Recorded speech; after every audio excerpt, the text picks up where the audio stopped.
Friends, hi friends, this is Rajkumar. Welcome to our all-in-one channel.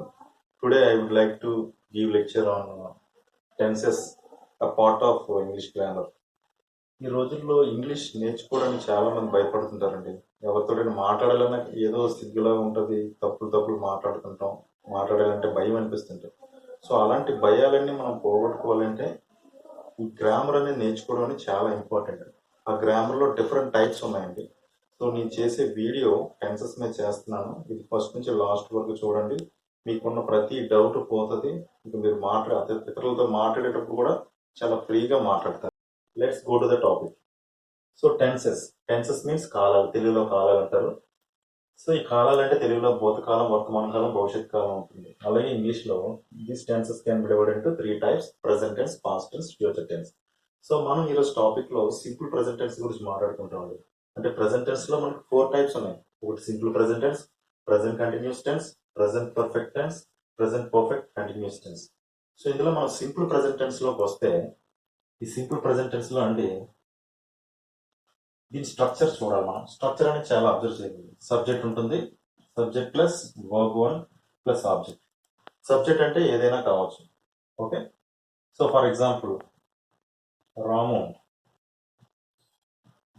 Eats an apple. ఇలా ఉందండి. ఇందులో తీసుకుంటే మనకి subject, verb 1, object. Okay, so subject ఉంది, verb 1 ఉంది, ఆబ్జెక్ట్ ఉంది. Ramu eats an apple. Like I go to school every day, I go to church every day, she goes to church every day, like that. So అలా ఉంటుందండి. ఇందులో మనం observe చేసుకుంటే, in case subject కానీ third person singular అయితే మనం verb చివర yes కానీ ఎస్ కానీ యాడ్ చేసుకోవాలండి. For example she goes to church every Sunday. ఇక్కడ మనం అబ్జర్వ్ చేస్తే సబ్జెక్ట్ ఉంది, వర్బ్ 1 ఉంది, rest of the thing is object. So verb కి మనం ఏం యాడ్ చేస్తామంటే ఈఎస్ యాడ్ చేస్తాం, ఎస్ కానీ ఈఎస్ కానీ యాడ్ చేస్తాం. ఓకే, సింపుల్ ప్రెసెంట్ టెన్స్ లో మనం సబ్జెక్ట్ థర్డ్ పర్సన్ సింగులర్ అయితే ఎస్ కానీ ఈఎస్ కానీ యాడ్ చేయాలి. అసలు third person singular, first person singular, second person singular, plural అంటే ఏంటో మనం ఒకసారి నేర్చుకుందాం.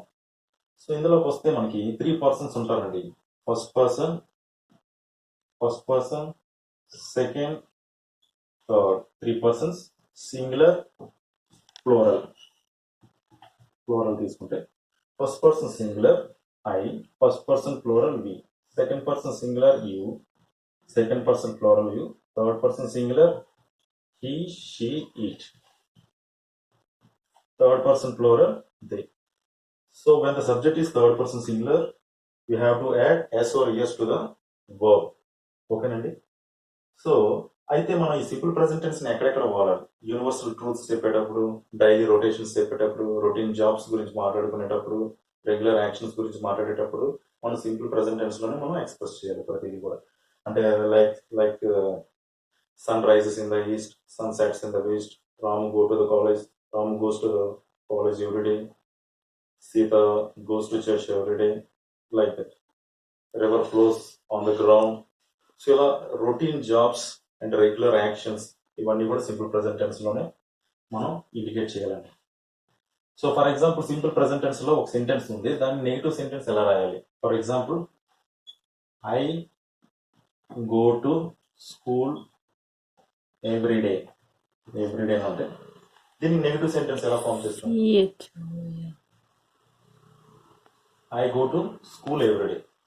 సో దీన్ని నెగిటివ్ సెంటెన్స్ కి ఎలా కన్వర్ట్ చేస్తామంటే I don't or do not. I do not go to school every day. మరి దీన్ని క్వశ్చన్ కింద ఎలా ఫ్రేమ్ చేయాలంటే do I go to school every day? So first దాన్ని పాజిటివ్ సెంటెన్స్ అంటాం, సెకండ్ దాన్ని నెగిటివ్ సెంటెన్స్ అంటామండి, థర్డ్ దాన్ని affirmative sentence or interrogative sentence అంటారు. ఓకేనండి. సో ఈ 3 టైప్స్ ఆఫ్ సెంటెన్స్ కూడా మనం నేర్చుకుందాం ఇన్ ఫ్యూచర్ క్లాస్ లో. అలాగే మనం యాక్టివ్ వాయిస్ లో స్ట్రక్చర్ గురించి నేర్చుకున్నాం. యాక్టివ్ వాయిస్ లో స్ట్రక్చర్ ఎలా ఉంటుంది? Subject plus verb 1 plus object. So మరొకసారి నేను అలాగే ఇంకొక చెప్పాలండి. సో చిన్న బీ ఫామ్ వర్బ్స్ కూడా ఉంటాయి. ప్రజెంట్ టెన్స్ లో మనకి బీ ఫామ్ వర్బ్స్ అంటే present tense. So be form verbs ని ఆక్సిలరీ వర్బ్స్ అని కూడా అంటారు. సో బీ ఫామ్ వర్బ్స్ ఏముంటాయంటే am, is, are. So am are is are are called be form verbs. So ఇవి మన ప్రజెంట్ టెన్స్ లో బాగా ఉపయోగపడతాయండి. వీటిలోనే హెల్పింగ్ వర్బ్స్ అని కూడా అంటారు. Helping verbs. సో వినండి, నాకు తెలిసి ఈరోజు క్లాస్ మీకు బాగా అర్థమైంది అనుకుంటున్నాను. సో నెక్స్ట్ సెషన్ లో రిమైనింగ్ సింపుల్ ప్రెజెంట్ టెన్స్ లో మనకి ఎలా ఉంటుంది, సో డిఫరెంట్ ఎగ్జాంపుల్స్ తో మనం నెక్స్ట్ క్లాస్ లో కలుద్దాం. అలాగే నెక్స్ట్ ప్రెజెంట్ కంటిన్యూస్ లో ఎలా ఉంటుంది, రిమైనింగ్ వాటి గురించి కూడా మీకు చెప్తాను. సో నా క్లాస్ అందరికీ బాగా అర్థమైతే ఈ వీడియో లైక్ చేయండి, షేర్ చేయండి, సబ్స్క్రైబ్ చేయండి. మీ ఫ్రెండ్స్ ఎవరైనా ఉంటే వారికి కూడా షేర్ చేయండి, వారికి కూడా తెలియజేయండి. Thank you. Bye bye.